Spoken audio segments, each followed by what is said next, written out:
Karibu katika makala. Sasa sisi tunataka kujua kila hali ya ploti.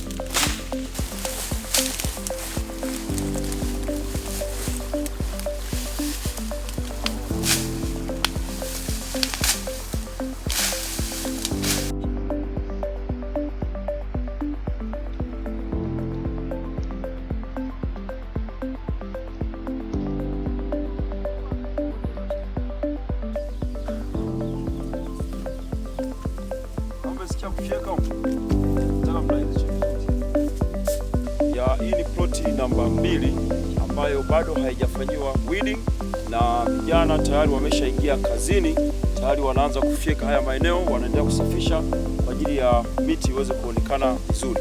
Makala hii ya leo inakuletea maendeleo ya mashamba na misitu yanayoletwa kutoka kampuni ya Kijani Highland Company Limited inayopatikana mkoani Njombe, maeneo ya Ikang'asi mashambani. Kwanza nikupe maendeleo machache ya kuhusiana na mashamba pamoja na misitu. Ni kwamba katika uwekezaji wa mashamba na misitu, jamii ielewe kwamba unapokuwa unawekeza msitu aina ya mlingoti, huwa unakuwa una hatua tofauti za ukuaji. Hatua ya kwanza ni pale ambapo shamba lako linakuwa ndo kwanza ni mwaka wa kwanza na wa pili, miti inakuwa bado ni midogo sana katika eneo la shamba, na kwa haraka sana kama umeweza kuwekeza eneo kubwa sana, unaweza usione matunda au usione future yoyote, ukaanza kupata wasiwasi sana. Lakini unapokuja maendeleo ya kati, manake ni mwaka wa kuanzia 3, 4 mpaka 5, hapa unaanza kuona maendeleo mazuri ya shamba lako na miti unaanza kuiona vizuri, ikiwa inaanza kupa matumaini ya uwekezaji wa kwako. Unapoenda mwaka wa 7, 8, 10 na kuendelea, ndipo unaanza kupata picha kamili ya uwekezaji wa mashamba na misitu. Hasa kiufupi nielezee changamoto zinazoweza kutokana na mashamba ya misitu aina ya mlingoti, changamoto ambazo hasa zinakumba mashamba ya aina hii au uwekezaji wa aina hii. Kitu cha kwanza, changamoto iliyoko site moja kwa moja ni wadudu. Miti aina ya mlingoti inaliwa sana na wadudu au inapendwa sana na wadudu kwa sababu ina asilia ya kuwa na usukari na utamu. Hivyo basi wadudu wengi wanaipenda sana kuitafuna miti ya aina hii. Kwa hiyo unakuta kwamba ukipanda miti yako katika hekta moja, labda miti 1111, unakuja kukuta kwamba asilimia kubwa wadudu wanapenda kushambulia endapo hautakuwa na jitihada za kuweza kuwadhibiti au kuwazuia. Lakini changamoto ya pili ni kwamba hali ya moto. Mioto ambayo inaibuka na inatokana na watu labda wanaofanya shughuli mbalimbali za kilimo au uwindaji, wanakuwa ni watu ambao wakuwasha mioto ovyo ovyo, tunaita bushfires. Mara nyingi wanaweza kuathiri sana mwekezaji au shamba lako la uwekezaji. Hivyo basi inahitaji uwe na jitihada za wewe mwenyewe katika kuweza kuzuia hivyo hayo matatizo.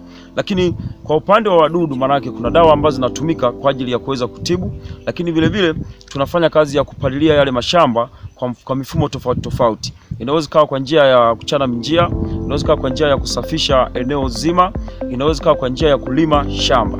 Lakini pale unakuwa unakabiliana na tatizo la wadudu kushambulia ile miti na kuiruhusu miti ipate nafasi iweze kukua kwa haraka zaidi.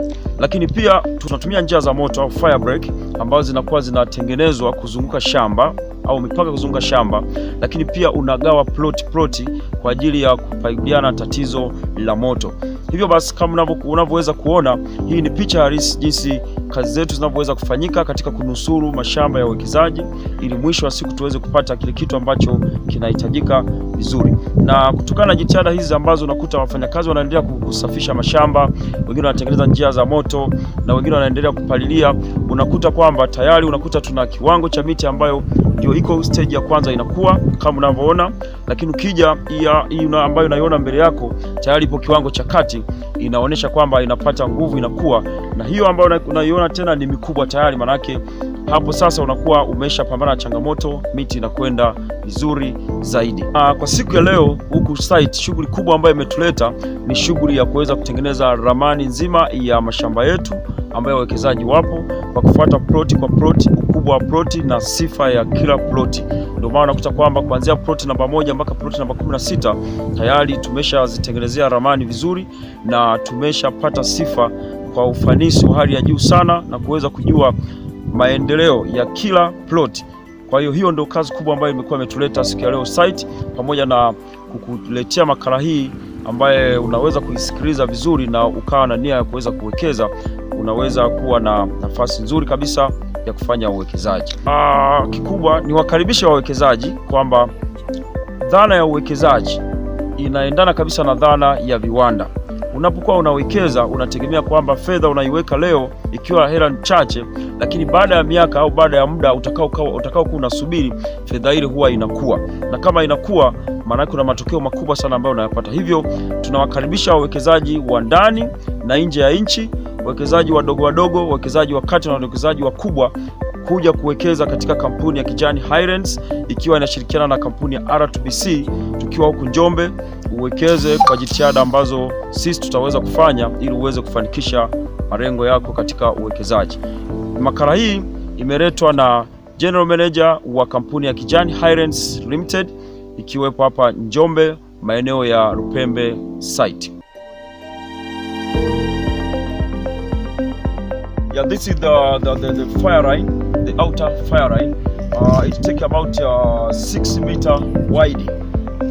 And you see that side also up to there, it go on top of hill that border the fire line.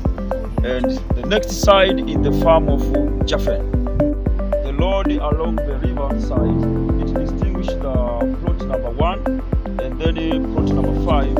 On top there you see plot number 2. And within the river, within the line of road, you get your plot number 11.